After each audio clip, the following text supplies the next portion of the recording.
Recaps, bro. You want to get some more recaps real quick? There was a lot of crazy rivalry games that done happened, man. Sam, we can dive right into it, man. I know you probably want to get it off your chest a little bit, man. I picked your boys to win, and Florida, they fell to Florida State, man. And 45-38, it was a close one. But, man, what was up with the ending of that game, Sam? Walk me through that shit, man. What happened? Talk to me. AR-15, man, going to throw the ball. So one of the defenders grabbed his face mask blatantly, and they didn't call it on a crucial fourth down play. I could have got us in position to score. So it was a lot of calls down there. Just like you said about Michigan, Florida State is a very hostile environment, man. And they've been down for like the last 4 or 5 years, whatever. Like you can get their tickets for like $15 a piece, man. For real, you can get like club, you get like top seats, $15, $16 a piece, bro. For real, get as many as you want, buy one, get one, bro. For real, that was so trash. You feel me? But damn, bro. They came through this year, whatever, man. They got a lot of stuff going on, but I just wanted to be a fair game. Don't let the freaking officials decide the Dictate game. The outcome. I don't like it. I don't like that stuff. Whatever. If you're gonna call it all. Or don't call nothing. You feel me? Like either way, don't call some stuff. Like you keeping the flag in your pants because you see all this pass interference and all this holding that's going on or whatever. But you're trying to get done with the game. You feel me? But how they missed that face mask call at a time like that? Come on, man. Bro, you got 17, 18 cameras on this stuff, whatever. That's what replay is for. You feel me? So, like I say, it's all good because our defense is trash, but Florida State's defense is trash too. You feel me? So it was score for score. And I mean, that's big time Florida football, man. Florida just is speedsters. They went at it. So it was a great game. It was definitely a great game, man. I just hate for it to end on a freaking no-call penalty. That's a tough break, dude. Dude. They walked up the field on each other like X-Lax, man. I mean, right. If you went to the bathroom and you was in the bathroom for about 5 minutes, you're gonna miss a touchdown or a big play. Definitely. Yeah. And then we had like 6 or 7 players out. Like our top 2-3 receivers was out. Shorter can play. Y'all had injuries. Right. We had like 7 key injuries, like starters. Like 3 receivers, Zipper or whatever was out, the tight end. Like I said, it was just a lot of whatever. And we still played an awesome game. I mean, it was awesome all the way to the end, for real. Like I said, I was in watching all that stuff, bro. I was at work and man, I'm stopping what I'm doing to watch this stuff. You feel me? Right. Dude, Trevor Etienne was running through them boys, man. Running around them, 17 carries, 129 yards and a touchdown, bro. They was balling. They were running it. And then your other running back, Johnson, he had 17 carries, 85 yards and a touchdown too. So y'all was running it. AR-15 went 9 of 27, 198 yards, 3 touchdowns, 1 pick. Not exactly good for a completion percentage, but I mean, he threw 3 touchdowns. You can't be mad at it. Put him in position to try to win the game. You know what I mean? He's not that quarterback, man, that's going to get you like stupid completion, stupid passing. Like he'll get you some passing yards, but like he could get like a plethora of a large amount of his passing yards could come off of one play. They go 70 yards. He can make plays like that. You know what I'm saying? Right. But it came up short. That sucks about the obviously about the no penalty called.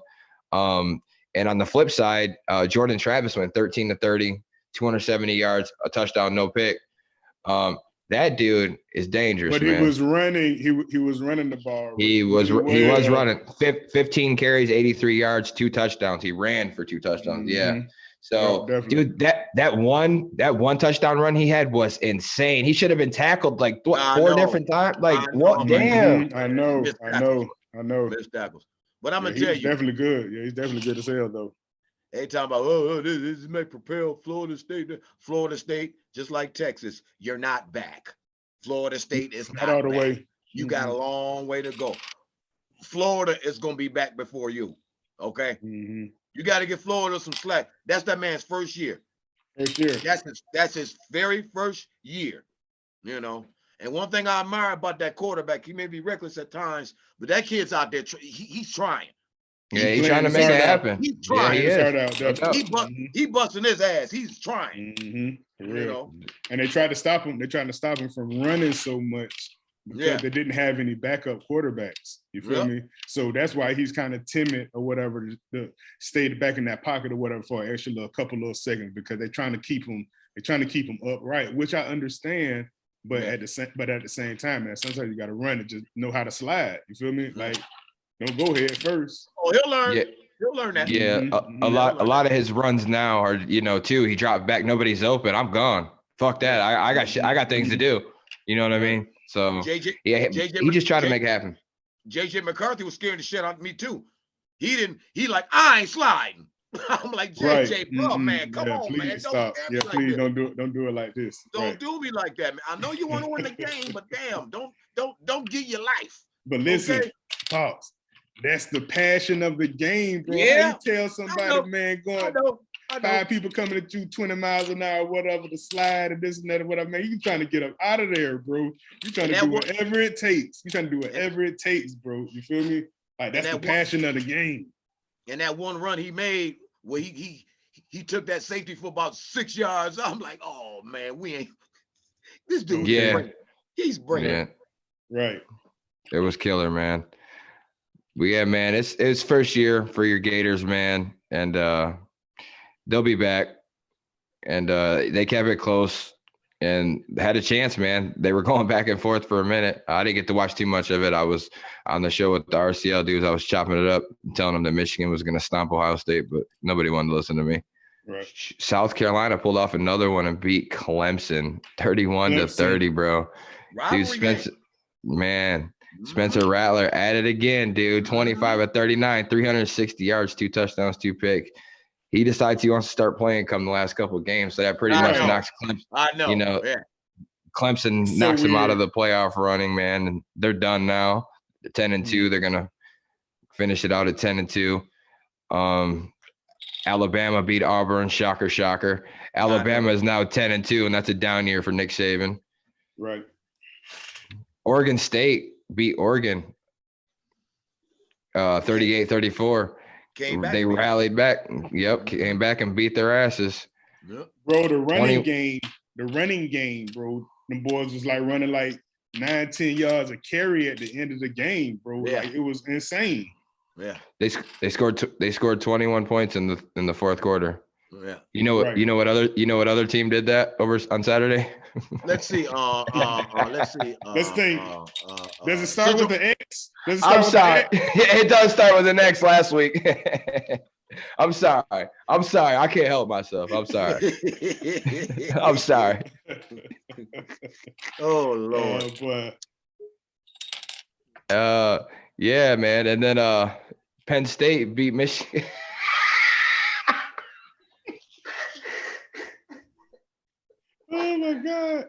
Oh my God. Michigan State ain't going to a bowl game, bro. My heart aches for them. Oh, did you hear what happened to them? Oh yeah, they were they got fined $100,000. 7 players charged, 7 players indicted, 1 has felony charges. Shout out to the dumbasses that we congratulated on the madness at the big house, man. And that 1 player is suspended for like the first 7 games of next year. Yeah, they should have been the whole season. You got off. You got off late. But anyways, I don't want to talk about them no more. And guess who was on TV trying to defend them? Then you go to your next up. Guess who's on Twitter trying to defend them? Talking about it's too harsh and Michigan shit. They had was the ton of the problem. Guess who was defending them? Tom Izzo. I'm like, dude, don't make me lose respect for you, okay? Don't make me lose respect for you. You know. But like I said, why are we talking about Michigan State? So Texas A&M beats LSU 38-23. Knocked LSU off of their high horse. Right. Now they're 9-3, and now they're set up to get obliterated by Georgia in the SEC championship. Right. Yeah, they kind of put them back on earth because everybody was riding the LSU jock for a minute, talking about potential play. It's like, dude, no, I'm sorry, no, I know 2 loss, I don't care, and they're not beating Clemson anyway. Why are we even talking about it? What have you been talking about? Moving on. USC beat Notre Dame 38-27. Dude, a lot of people took Notre Dame to win that game because, like, I guess it was bad matchups for USC. But, dude, Caleb Williams is too good. That dude's going to win the Heisman. Dude, he is the man. Shout out Caleb Williams, man. That kid is a baller. That kid is a baller. But us three, we know Notre Dame wasn't going out there beating SC. Not like that. They're not good enough to beat SC. Right. They weren't going out there to beat SC. Yeah, Caleb Williams is that freaking dude, though, bro. They may have gave him hell in South Bend, but they weren't going out there in the West Coast beating SC. I knew that wasn't gonna happen. You know. Yeah, it didn't happen. Definitely didn't happen. And the Kansas State beat Kansas, kicked their ass, dude. 47-27. Shocker. Yeah. Washington beat Washington State 51-33. Some good games on rivalry week though. TCU 62-14 beat the shit out of Iowa State. Iowa State turning into some frauds, ain't they? Right. Bit frauds.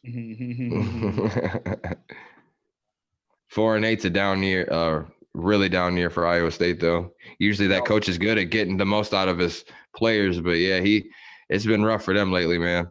And what did I tell you about him? Yeah, okay. Does he not get the most out of his players? 4-8. Moving on. That's what I said. Bad year. It happens. We went 2-4 2 years ago, and we've went 24, and we've went 24-2 since then. That's the COVID year. I know, but I'm just saying, teams go through bullshit, man. You go through all kinds of shit. They're not us anyway, so we can't even compare them. I'm just saying. Exactly. Tulane beats Cincinnati in Luke Fickell's final game as coach. 27-24. Luke Fickell, ladies and gentlemen, is going to be hired at Wisconsin for some ungodly known reason. I don't understand that. And Nebraska's hiring Matt Rule. Shout out to Let Loose podcast because we said that when he got canned that that he'd be a good fit there. That they should hit him up. Matt Rule coming into the Big Ten. And Luke Fickell coming to the Big Ten is going to be good, though, for the conference, regardless of how it turns out, whether they both fail, whether they both do good. It's just going to be good for the Big Ten. You got USC and UCLA coming in with Lincoln Riley and Chip Kelly. That's going to be really good for the Big Ten. The Big Ten's going to be looking pretty strong and stout probably a couple years from now. They're going to have some really good teams in there. It's going to be more competitive. Like on the other side, it's not just, going to be the shitty team that you're playing for. There's never going to be like a ranked team playing an unranked team for the Big Ten championship no more after that, because Michigan playing Purdue for the Big Ten championship this week. Purdue's not even ranked. That's just how terrible the other side of the Big Ten is. But if they keep the divisions, because I'm hearing some conferences may do away with divisions. If they keep the divisions, okay, you obviously put USC and UCLA in the West divisions. Geographically, right? Maybe right. My question is, who from the West comes over to the East? I don't know. Purdue, Indiana. Who comes over? Somebody's got to come over. What if you add two teams? Yeah. Yep. Somebody's got to come over. Because there's 7 teams in each conference, right? There's 7 teams in the East and 7 teams in the West. So, yeah, they would have to move one over. Yep. And you don't want to separate UCLA and USC. You don't want to separate them.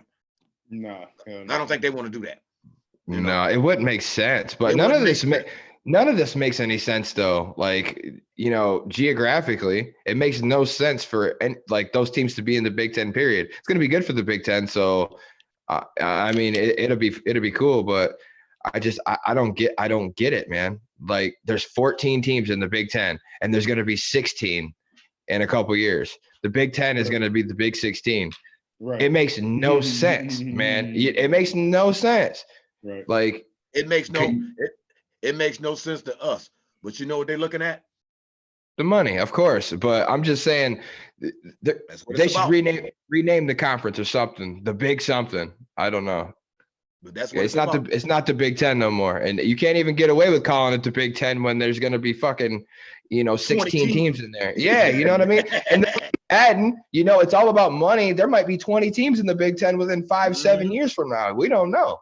Because all of these schools they want that money, and I don't blame them.